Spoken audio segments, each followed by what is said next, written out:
当这个乌衣人冲入去派出所，杀到这个红龙条，牙医摔电脑，大声喊话的时阵，当时的副所长参鞋啊拢无穿，就位内底冲出来，甲人压制。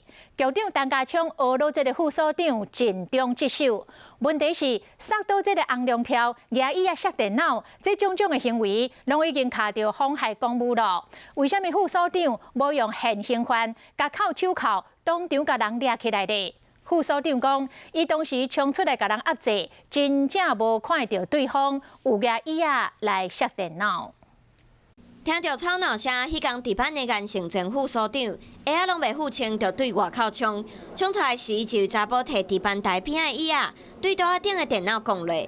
根据监视器的画面，讲电脑的瞬间，严行政副所长其实已经行出去啊。画面来讲，应该有看到男子摕椅啊讲电脑的瞬间，副所长才会随从去头前压制。后来，严行政副所长阁有另外4位警员，毋是甲撞入去派出所的人铐起来，是甲遮的人对门卡口杀出去。穿乌衫的人撞入去派出所呛声，甚至摕椅仔讲电脑，这行为已经犯妨害公务罪，会使以现行犯上班。是安怎值班的严行政副所长无甲人抓起来？看到的状况是，确实是没有看到，是屏风挡到的。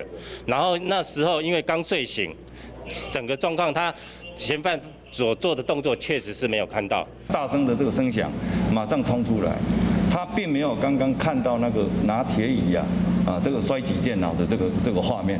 那老实讲，我跟他移送失纵人犯，我现在还于心不忍。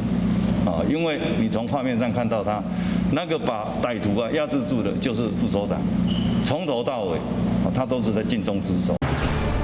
可能当时严行政副所长考虑到半暝派出所的人力无够，才会第一时间甲闹事的人对门卡扣杀。不过初步启动看会打部队，监管部认为代志真严重。